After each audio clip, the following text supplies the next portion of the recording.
Hello, hey, Mitch here. And Uga. This is Uga today.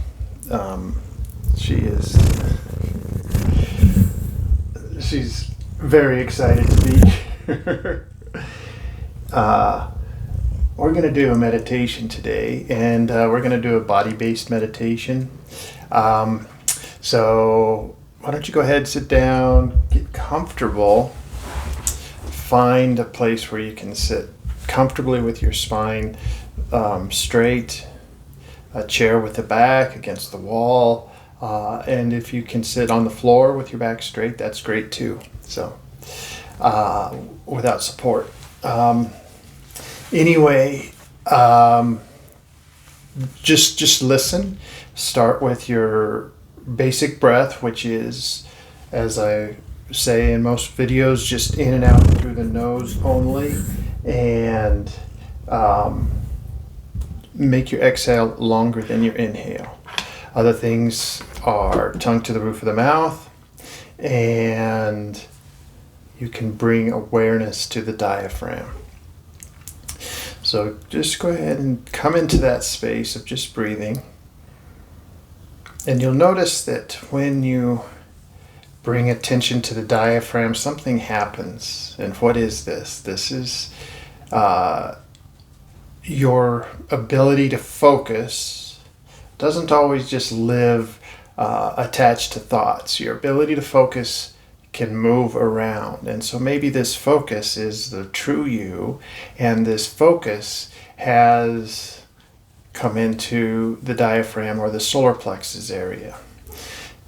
One of the things that is happening in the shifting of the energies of the world right now is that we're having a very powerful time for moving out of thought and moving into a more body-based consciousness.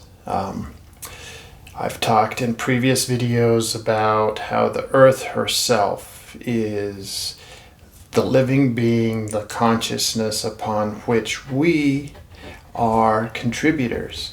And so this is all part of coming back into the body. Another thing that I've mentioned in past videos is that it's an 80-20 principle, and that is, or 4-to-1. For every 4 messages that the body sends to the brain only has one answer. And so let us begin to use the body itself to answer for all these different things. And then the brain, whatever it has to contribute, can contribute in an appropriate way rather than trying to answer for things over which it doesn't have jurisdiction.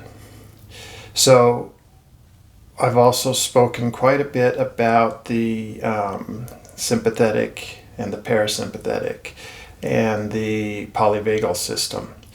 So if you want to go back and review some of those, great. I'm going to give you a little bit here. So the polyvagal system is the autonomic nervous system. It's the nerve that spreads out throughout the body, and it is the fight or flight mechanism, the dorsal vagal lockdown, which is just freeze, and the safety, rest and relax. Now, in our culture, we seem to be naturally pushed into sympathetic, which is fight or flight. And that's just because we live in a world that is different than the one that this body evolved with, or that the nervous system evolved with. I'm going to pause for a sec here. Okay, we had an exchange. Uga went out, Booga came in. So if a kitty comes up, then that is Booga wanting attention, which is fine with me. So anyway, we were talking about the sympathetic is our fight or flight. The parasympathetic is the one that takes us down into relaxation and brings us into the present moment.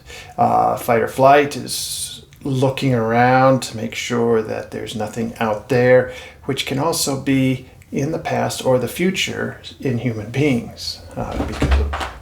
Okay, this is Booga. She wants to say hi also.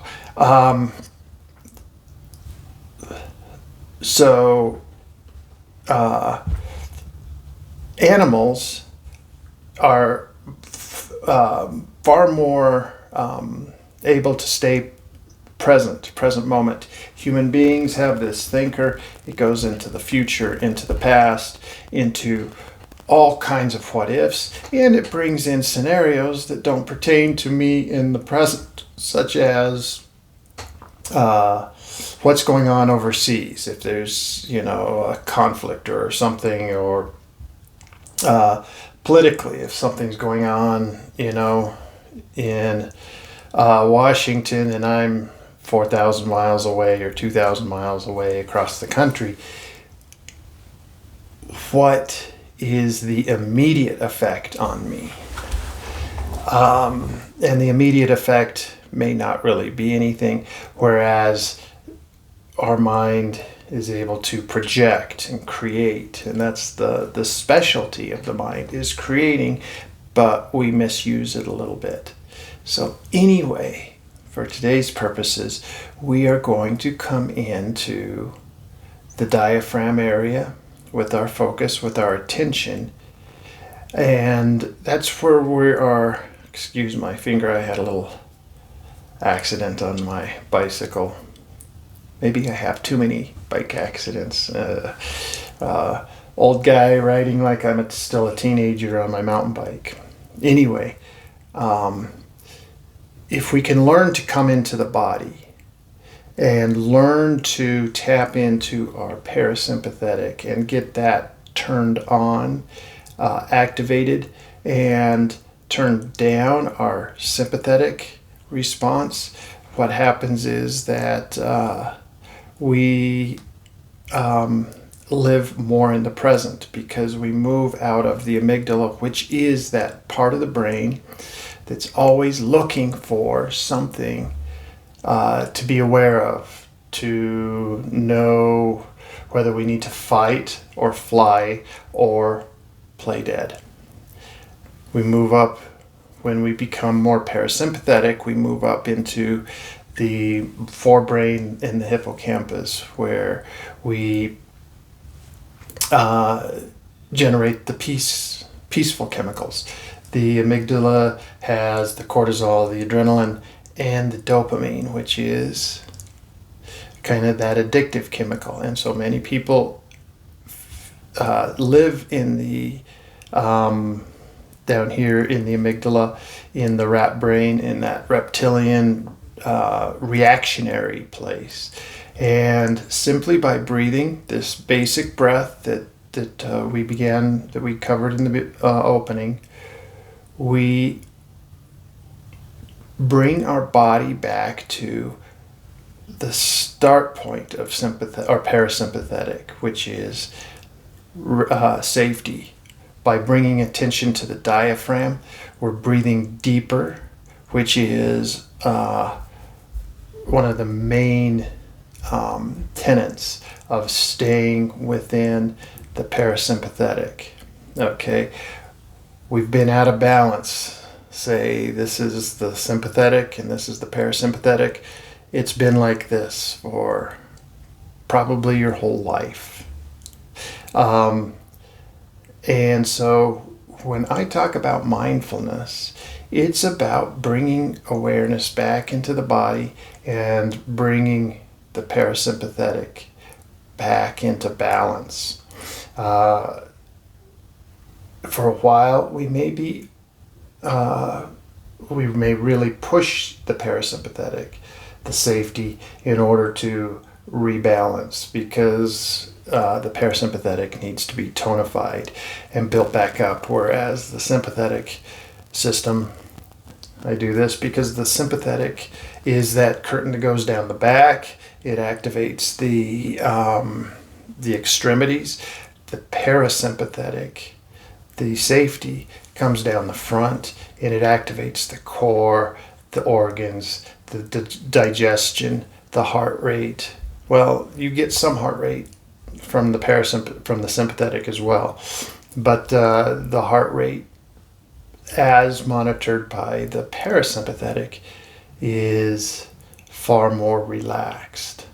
Okay, and so when we come back to the hippocampus, rather than being in that addictive need to state, which can be anything. It can be outrage. It can be chemical. It can be scrolling. It can be news. It can be your favorite TV show. Whatever it is. Game of Thrones. I don't know. But coming into a place where you feel more deeply, that Game of Thrones, for just as an example, how does it make you feel? Do you get anxious during watching that? And what are the stimulators that cause you to keep coming back to it? Because it may be pitching you into pitching you into sympathetic and out of parasympathetic, even though you feel like you're relaxing. What you're doing is you're getting your dopamine, you're getting that state dependent, where you think relaxing is actually an addiction. It's a place of distracting your mind from other anxieties that you may have. So we will come into parasympathetic, and we'll begin to strip away the bigger ones as well as the smaller ones. And you'll notice that maybe your entire life shifts. Those things that you like are maybe not so much because you truly like them, but because they distract you from your bigger, more scarier, sympathetic responses. So let's just take a while now. So we're in that basic breath. I hope you're all still there. Inhaling through the nose, exhaling through the nose longer than the inhale. Why longer? Because you are actively turning off the adrenal and cortisol chemical response when you exhale longer than inhale. When you inhale and exhale only through the nose, you're turning on the diaphragm. So the diaphragm responds to nasal breathing.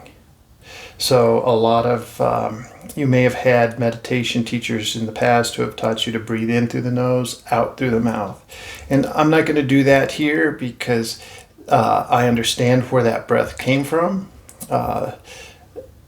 And that is a breath that came from a time and a place when the sympathetic balance was different, and we needed to turn up the sympathetic.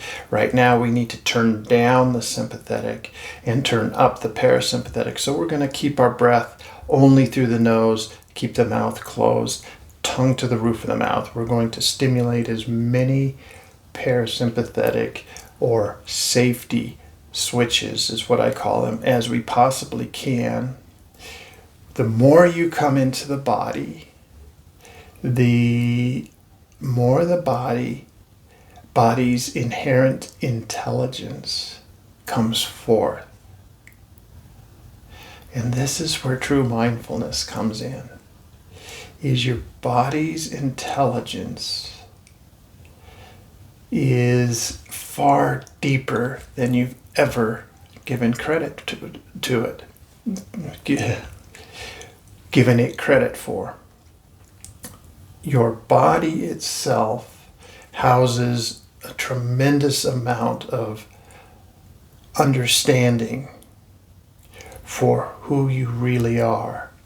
The brain has a great amount of interpretive abilities and the ability to be synced up with pop culture and the goings on around you, whereas the body is synced up with the planet, with the solar system, with the galaxy. The body is a representation, is a true cellular experience of the cosmos. And when you begin to truly meditate, you can go there. You can go deeper and deeper and deeper, which may at first feel like you're going out into the cosmos, but the depth in which you can go in is far greater than even our manifest galaxy, our manifest universes, our manifest nature all around throughout. Because when you go in, you're tapping into the infinite basis upon which this little lens is a peak of. So, our meditation, I hope you're still doing the basic breath. This is the meditation, by the way, will be to stay at the diaphragm, to watch the diaphragm lift and fall, lift and fall, and be with that. As you watch the diaphragm, you will notice that your focus becomes entranced by something different than just this ebb and flow of breath. And that is when you start to sink in to your deeper being that is beyond just in and out breath, beyond just body. So we start in the solar plexus. If you would like to move up to the heart, that's fine. You can move within the body all over the place. What I like to do, though, is imagine a container that spans from the top of the hips to the bottom of the shoulders, and my focus is suspended within the center of this container. And with your focus, your attention, this piece of you that is outside of your thinkingness is deep in this container. And all it does is it feels the container expand and contract, grow tight and then grow a little bit slack. When your awareness is in that space, it can be pulled into that deeper place within.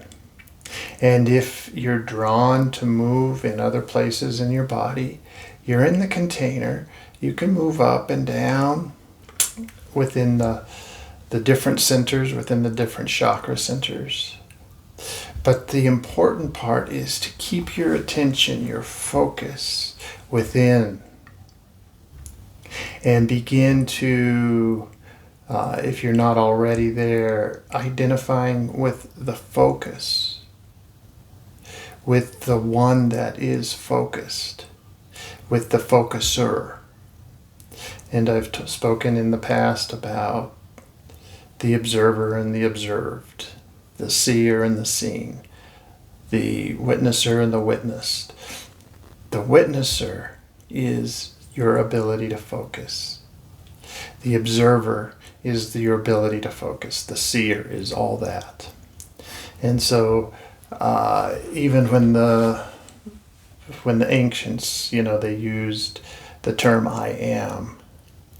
That is, I am that one that can witness what comes through, or what this physical interpreter is seeing, but not feel threatened by anything that this physical interpreter is witnessing. Because this witnesser, this I am, is the one that creates this and all that is being witnessed. And there's an understanding that comes through as you sit in this place that just knows. As you sit in this place longer, you discover your true relationship with the body and the mind. And for everybody, it's articulated a little bit differently. It's articulated uniquely. And that's fine. That's great. That's the best way to be. It keeps all of us contributing to the tapestry of what is, so that witnessing can continue to expand. I'm thinking that's probably enough for today. So if you can take some of these nuggets, keep yourself within, create the container that spans from the top of your hips to the bottom of your shoulders, and place your focus, your awareness, become the I am that stays within, and just feel, witness, be within.